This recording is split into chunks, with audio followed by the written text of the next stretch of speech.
Ladies and gentlemen, welcome back to The Catholic Citizen, episode 16. My name is Peter Range, and today we are talking about Mr. Potato Head, the Anything But Equality Act, and France actually gets it right in just a minute.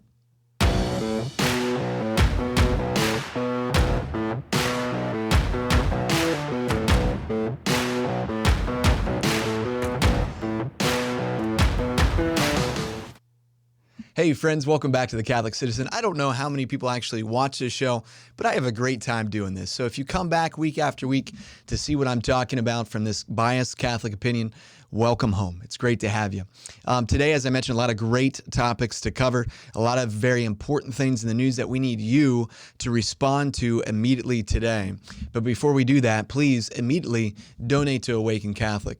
This afternoon, in fact, I'm going to make my own donation because that's right, I don't get paid a dime. I'm really not worth a dime. Nonetheless, we want to make sure that this quality content from all the other shows gets out to you from Awaken Catholic. So please go to awakencatholic.org/donate today.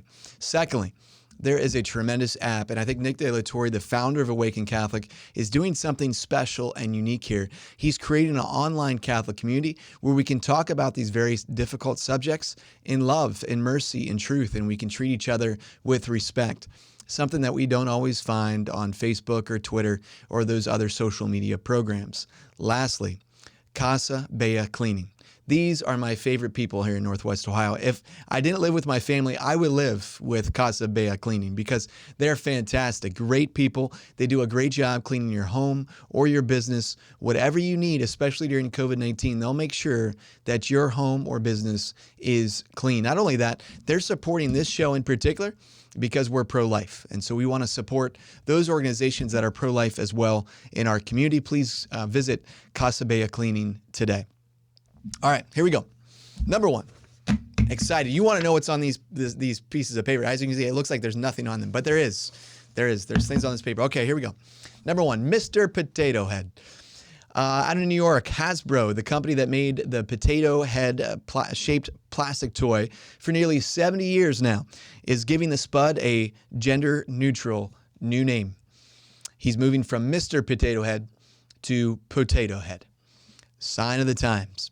Richard Ferraro, GLAAD's chief communications officer and LGBTQ advocacy group, said, quote, Hasbro is helping kids to simply see toys as toys, which encourages them to be their authentic selves outside of the pressures of traditional gender norms. That's right, because Mr. Potato Head was dangerous because you couldn't find Mrs. Potato Head or just Potato Head. Let's get on to something a little bit more serious. They're a private company. They can do what they want. The Equality Act. Here it is, folks. The House, with the support of President Joe Biden, has passed the Equality Act. The bill, introduced by Representative David Cicilline from Rhode Island, would recognize sexual orientation and gender identity as protected legal classes in a variety of areas, including housing, education, and public spaces. Seems fair. Everybody's for equality, right? We don't want anybody discriminated against. So what's wrong with this? Well, about everything. Let's get into it. Number one, this isn't just about sexual orientation or gender identity. This is about abortion. Yes, the Equality Act. Hidden within the Equality Act is the codification of Roe v. Wade, making sure that our taxpayer dollars will go to fund abortion. Don't hear that in the mainstream media, do you? Well, let's take a look at this. The Act adds a new protected category to four major parts or titles of the Civil Rights Act of 1964 that until now have been directed against discrimination based upon factors such as race, color, or national origin. Now, all these titles will be directed against discrimination based upon sex, including sexual orientation or gender identity, which we identified. But also, interestingly enough, how we deal with pregnancy on a federal level. So what does that mean? Well, these changes in the language of the federal law requires that pregnancy be treated merely as a medical condition and that can be treated with medical treatment. So you basically define the preborn child out of existence, which means pregnancy, if it's a medical condition and a treatment for it is a protected right, well, you guessed it. What does that mean for federal law? It means healthcare plans will have to cover abortions. It means federal funds can be used for abortions, and states that receive federal funds must provide money for abortions, and most alarmingly, There is no conscientious right to object to a medical treatment under the Equality Act for a medical condition, quote unquote, pregnancy, a medical condition that is you have a right to medical treatment for, which includes, according to the Equality Act, abortion. So that means if you're a Catholic hospital, you're a Catholic nurse, you're a Catholic doctor, you could be required by law to perform abortions or face criminal penalties. But that's not all. Number two, it directly threatens Catholic Christian churches and Christian businesses and their hiring practices. So the Equality Act would mandate that, quote, existing federal statutes prohibiting sex discrimination in employment cover gender identity and sexual orientation. So what does that mean for a Christian school, for example, that teaches that marriage is between a man and a woman, or the biological fact and reality that we are either born a male or a female? Well, it means that those schools could be treated just the same as if they are practicing racial discrimination, hiring or firing based upon if you're white or black. So the religion teacher who engages in a same-sex relationship and gets married couldn't be fired because there might be teaching something in the classroom, but the way they live their lives doesn't matter to the Equality Act. Or a theology teacher who begins to teach or begins to identify as transgender couldn't be fired. You could have a first grade teacher in a Catholic school who begins to identify as transgender, begins cross-dressing in the first grade's classroom, and can't be fired. Nope, they can do what they want because they are transgender, a protected class. Furthermore, the act would subject private employers and others to expensive lawsuits if they fail to adhere to strict preferred pronoun policies. So just like Mr. Potato Head, you can't call your teacher Mr. or Mrs. It's got to be Zer or Zim or Ziz or whatever it may be. So folks, this isn't about equality. It has nothing to do with equality. In fact, it's about erasing the church's ability to be church. Finally, the Equality Act specifically neuters religious protections provided for in the Religious Freedom Restoration Act, something that House Speaker Nancy Pelosi and Senator Chuck Schumer supported, by the way, in 1993. How far they've come. But wait, there's more. So there's no religious exemptions as well. The Equality Act codifies President Biden's executive order into law, allowing men who identify as transgender women would have a civil right to spend the night in a battered women's shelter, disrobe in a woman's locker room, and compete on a women's sports team, even children at K through 12 public schools. Folks, what do? Number one, first and foremost, we get down on our hands and knees and we pray.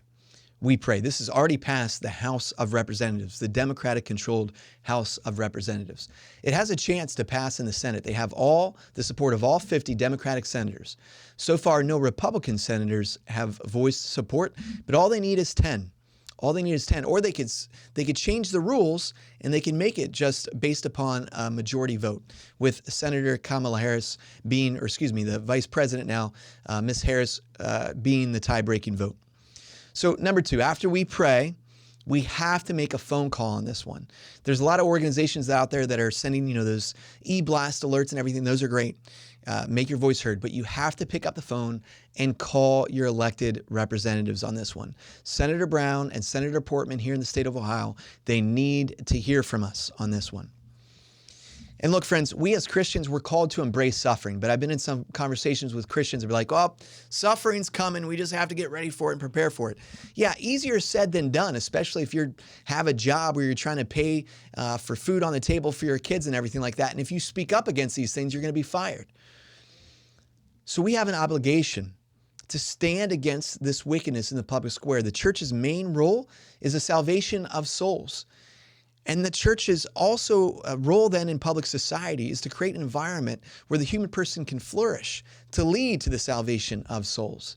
And that's not going to happen in a society and culture where literally Christians could be put in jail and fined because of their just foundational beliefs. Because this isn't done. If you want to know what's happening in the country today, all you need to do is look back 10 years ago. what happened in California, or a couple years ago, what happened in New York State, because those types of things are the things that Democrats then at the national level and progressives at the national level try to push on the country. So what's California doing right now?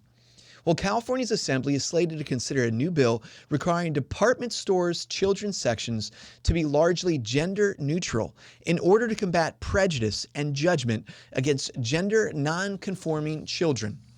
So now they're going to go to private businesses and they're going to say, look, you have a boys section and a girls section. Nope, can't do that. You have to have a gender non-conforming section. Folks, what is next? They're going to do this to private businesses? Like I said with Mr. Potato Head, that company made a decision. They want to make Mr. Potato Head gender non-conforming. They're a private company. They can do what they want. But when the government starts coming into private businesses and telling private businesses that they have to do this, something that is beyond reason, we have to wake up. We have to wake up. All right, next story. Kids in cages on our southern border. It's absolutely awful. Absolutely awful. It was awful under President Obama, who began this program, having kids in cages. It's awful under President Trump, who continued the policy, separating moms and dads from their kids. In some circumstances, it may be necessary because there are human traffickers that carry these kids across the border.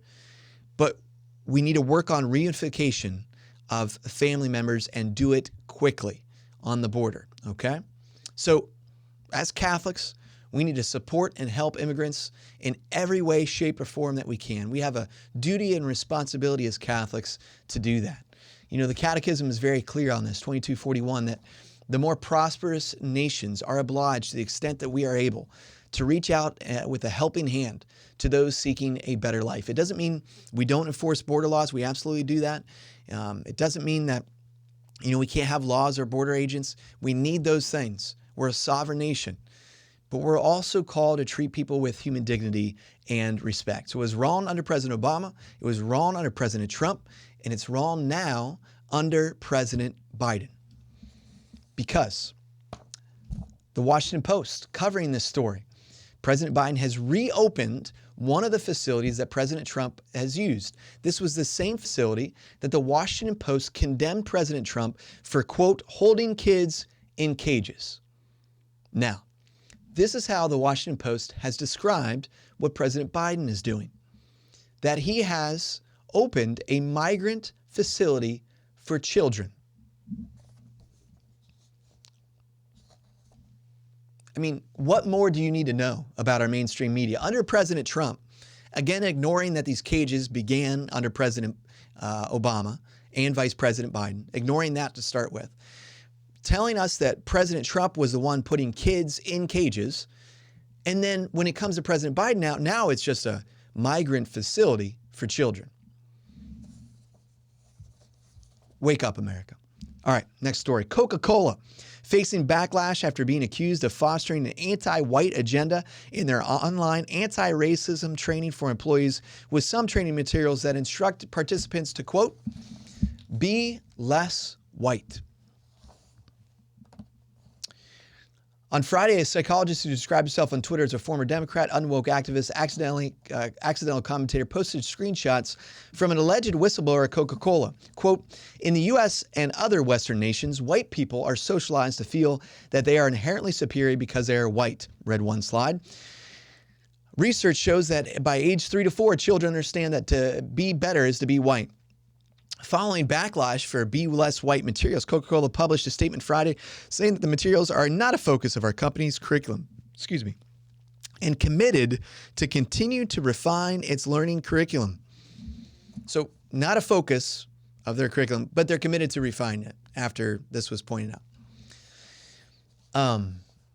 Folks, this white versus black stuff, this white privilege, this white fragility, this institutional racism, go back and study a little bit the civil rights movement.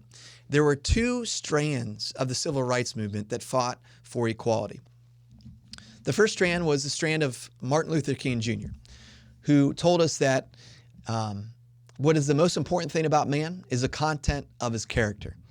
What's the most important thing is not our skin color, but it's a God who looks upon our heart. And he dreamed of a day when blacks and whites would play together, would live together, would marry together. And we see that fruition in our society today. But there was another strand in the civil rights movement. It was about pitting groups against each other. And it was all about, claiming white power or black power, something that Martin Luther King Jr. rejected. He said white power is just as dangerous as black power because it's not about being black or white. It's about being human. But these training things that Coca-Cola and now the federal government under President Biden is back engaged in, the 1619 Project, this is all about pitting classes against each other, which all comes directly from a playbook that comes from Marxism and socialism. It's about creating tension, friction, and ultimately violence in the society for the overthrow of social norms. And that's what we're seeing take place in all these companies and in our society today. It needs to stop. It needs to stop. Because I don't care if you're black or you're white, you're Hispanic. We all need to work on racial issues and treating each other fairly. But these things telling us to be less white, or it's like someone's telling someone to be less black. I mean, it's absolutely ludicrous and it needs to end. All right, next story. Just it's killing me. The news. But anyway, all right. France, some good news. France has got it right. Never in my life have I been tempted to move to France. Certainly visit. Heard they got some great cheese there. And the history, I mean, there's a lot of great history there too. Took their revolution a little bit longer than ours because it was a godless revolution. I mean, I think they had 16 or 17 revolutions there in the country, but that's for another show. France, get this.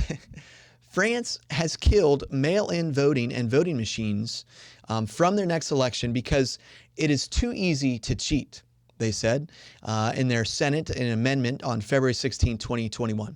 So they have disallowed advanced voting on a voting machine during the presidential election, their upcoming presidential election. And they're not the only country to discover this. Ireland and the Netherlands have already banned them, arguing that it is too easy to manipulate the vote. Boy, France, the Netherlands, Ireland, these European progressive countries that are so far at the United States, telling us that it's too easy to manipulate the vote and we shouldn't have mail-in voting. Folks, we better change things here and change them quick. All right, lastly, let's end with a call to be saints, because that's the only thing that's ultimately going to fix this society. One St. Francis of Assisi can do more to change our culture and society than any legislation on the books. And I'm going to continue to fight real hard for good, powerful legislation. And one day I'm going to run for office. And I'm going to ensure, well, I don't know, that's God's will. But one day, or I'm going to continue no matter what, whether I run for office or not, or if I'm in my position with Catholic Charities for the next 40 years, I'm going to continue to advocate for good laws on the books, because laws have a functioning way to help us understand and appreciate society. They really are a teacher. They teach us what is good, true, and beautiful. Nonetheless, more than laws, we need saints. And so I want to point you to a few saints. Robbie Simon, who's a local culture project missionary here, wrote this for the Chastity Project. And he wrote about two saints in particular named Timothy and Maura. These two saints lived around 284 to 305. They were under the Emperor Diocletian when the Roman emperor was persecuting Christians at this time. And Timothy was arrested because he was a keeper and copier of divine books. So he basically, kept the scriptures and he would pronounce them at the liturgies and everything. Well, at this time, the emperor had ordered all these books, all the books of the scriptures, be banned and be burned. And when society starts banning and burning books, you need to be careful here, because Amazon, for example, just took off Ryan Anderson's book, When Harry Became Sally, which clearly and scientifically and philosophically points out the ludicrousness of this position that there are no genders and so on and so forth. So with that being said, I mean, we're at a dangerous time in our nation. But Timothy refused to obey the command to give up these books. And so because he refused to do that, he was subjected to some really awful, terrible tortures. He had white-hot irons shoved into his ears. He was blinded, and then his eyelids were cut off. He was hung upside down with a stone around his neck. Indeed, so extreme was his tortures that the torturers themselves went to the governor and said, please stop, have mercy on this man. But the governor, instead of having mercy, he went and he found out that Timothy had just been married 3 weeks ago. So he went and he grabbed Mora and he put his one of his minions in charge, Arian, of this particular case. And Arian tried to convince Mora that she should just help find the books so that her and Timothy could live a happy life. After all, insisted Arian, you've only been married for 3 weeks. Don't you want to live the life that you've been promised? Don't you want to raise a family just by yourself with your husband and grow old with him? All Timothy had to do was hand over the scriptures. Folks, the same temptation is placed before us today. Don't we just want to be left alone? Don't we just want to raise our families? Don't we just want to, just have a normal life? Doesn't that sound nice? Don't get involved in this stuff. You don't want to be canceled. You don't want people to look bad at you. You don't want to be called names. Just stay at home. Stay at home. It's what our society is asking you to do today. That's not the way you become a saint. It's not what you're called to be. Pope Benedict XVI said, you are not made for comfort. You are made for greatness. You're made to be a saint. There's nothing else to become. Mora boldly to Arian, though, proclaimed to his temptations. She turned to her husband. She said, I'm prepared to die with you. She courageously professed that she too was a Christian and would prefer death over a life lived apart from Christ. Enraged, the pagan governor commanded that her hair be torn from her head and her fingers cut off. Various other tortures were employed, but all to no avail. Timothy and Mora remained faithful to the end. Finally, the governor ordered that they be crucified upon crosses that faced directly across from each other. And as they looked across from each other, they sang hymns, they prayed together, and they encouraged one another as they suffered for Christ. And then they gave up their lives. Friends, I don't know, and I don't think that we're at that point in this nation, right? That there's going to be these public executions, please God. But there's going to be temptations to, stand back from sharing the truth in its fullness. But because Timothy and Mora shared the truth, and they did so in love, and they suffered, and they fought for the truth, there was someone who was there, one of their torturers, one of the witnesses there, that professed Christ. Because of their witness, he became a Christian. And in the Eastern Church now, he's venerated as Saint Arian of Alexandria. Their witness convicted the torturer, who became a Christian himself.